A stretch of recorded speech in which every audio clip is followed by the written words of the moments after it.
Did you sprain your ankle and you're unsure if you're ready to go back to playing basketball? We're going to go over 3 tests you have to pass before you go back into basketball safely.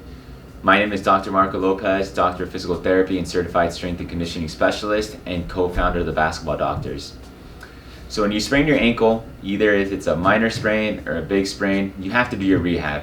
You have to do your rehab to decrease your risk for any future ankle sprains. And it's going to allow you to continue playing basketball at that level that you're playing. So when it comes to making sure you're ready to go back to playing basketball, there's several tests, but today we're only going to cover 3 tests that we're going to really make sure we hit 3 of the domains that we look to cover when it comes to returning back to basketball. These 3 domains are mobility, strength, and movement or / jumping. So the first test is the needle wall test. This needle wall test is encompassing the mobility aspect of that component. So dorsiflexion, meaning your ability for your ankle to bend forward, because whenever you sprain your ankle, you lose that mobility going forward. So we want to make sure you have proper and adequate mobility compared to the other side. So we do this needle wall test. So in this needle wall test, if you're off by at least 2 centimeters compared to your other side, you increase your risk for injury significantly. So we want to do this test and we want to be within 2 centimeters compared to the other side. Here's a video on how to actually perform this test, and you can do this all in your house with almost no equipment. Alright, the needle wall test. To perform this test, you're going to need a tape measure, a wall, and just some space on the ground. You're going to be in a half kneeling position here. You're going to have your toe, heel, and pinky toe down, and you're going to push your knee forward over the second, third toe to a point where your knee can still touch the wall without your heel coming off, or you're compensating with your knee either caving in or out. And once you find that range, you're going to scoot far back enough where you notice that your heel comes off before your knee can touch the wall. So that's an incorrect way to do it. So you're going to move a little forward. You're going to find the happy balance of your knee can touching the wall without your heel coming off. Mark off that area, write down that measurement, and compare it to your other side. Once you pass the needle wall test, then we could proceed to the strength component of our return to sport test. This is our second test. So as we mentioned, we're looking at mobility, strength, and movement. The next one is the strength. So when it comes to strength, we're really going to be addressing the calf strength, which is composed of the soleus and the gastroc. And this is very important because when it comes to basketball, you have to have good calf strength in order to push off, run, jump, land, and decelerate. All movements that are critical for basketball. After an ankle sprain, you not only injure the ligaments, but because you can't put weight on it early on or you're favoring it, you lose strength of the calf muscle. So we want to make sure that calf muscle is as strong as the other side, or at least 85% before you go back onto the court.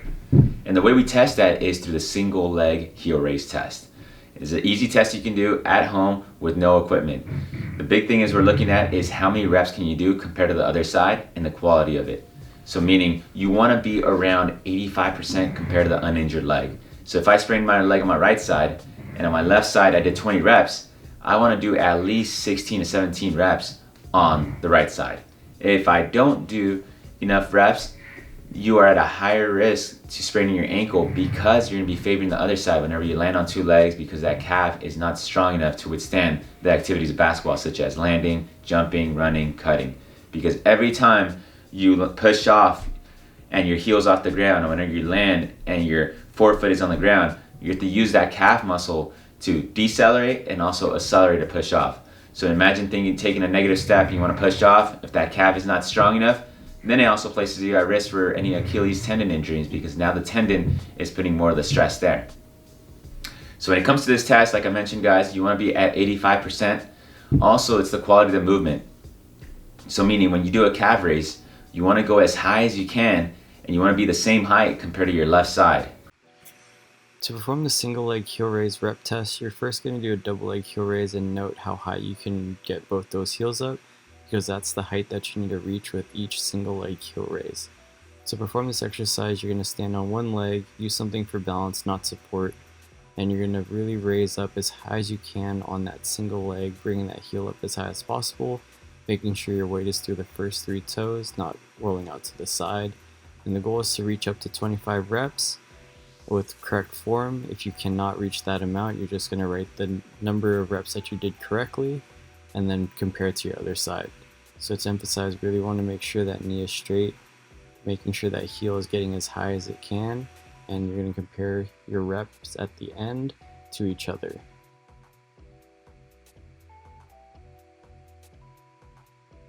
As Marco finishes up here, we're going to show you incorrect ways that we don't want you to do the heel raise so that you know when to stop.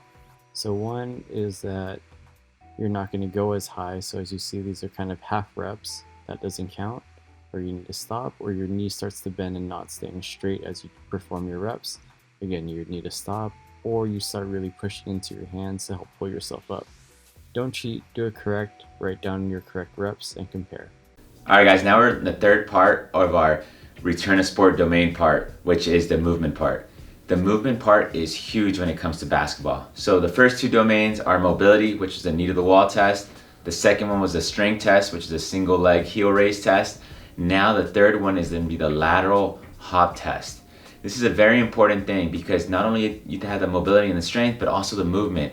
Can you get that plyometric function, that low response where you're jumping, pushing off side to side, and being strong and stable and confident in these movements? Because when it comes to basketball, you're going to have to do a lot of lateral movement, a lot of side to side, rotational, so your ankle has to play a huge role.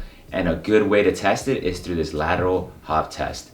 So this lateral hop test is you just use a line and you're going to hop side to side as many reps as you can during a given certain amount of time. We normally like to use 20 or 30 seconds. When you do that, you want to count the number of reps and you want to compare that to the other side. You want to be at least at 85% range before on the uninjured leg. So if you did 50 reps in 20 seconds on the right side, you want to, which is your uninjured side, on the left side, which is your injured side, you want to hit at least in the 42, 43 range. So you want to be that 85%. So this hop test can be performed at home with just a timer and you just count the reps. And this is a critical part in returning sport. And here's a video on how to perform this test. This is another great test to see where you're at in terms of return to sport when you compare side to side. What you're going to do is you're going to be on one leg, hop over the line side to side for 20 seconds, and you're going to count the amount of reps, and you're going to keep track of that, and you're going to compare it to the other side. So really make sure you're clearing the line with each rep, stay on the balls of your feet, and get as many reps as you can. Alright guys, so that's the conclusion of our 3 return to sport tests that you have to pass before you get back to playing basketball. There's only 3 tests. We do several other tests to make sure you're 100% ready to go back to basketball and decrease your risk for injury and also maintain that performance and have improved performance after your injury. If you're still struggling with your ankle sprain rehab, check out our new 12-week online ankle sprain rehab program. It's a great program that we, the basketball doctors, alongside with a foot and ankle orthopedic surgeon, have created to have several checkpoints and guide you through the whole ankle sprain rehab return to sport. So we have several tests that we do. So these are just 3 tests. We have several more to make sure you pass and you're passing these checkpoints in order to go back to basketball successfully and decrease your risk for injury. If you have any questions, send us an email at admin@thebasketballdoctors.com or check out our program at www.thebasketballdoctors.com/ankle sprain return to sport program. But yeah guys, hopefully you liked the video. Hit the like, subscribe button, and share it with friends and family.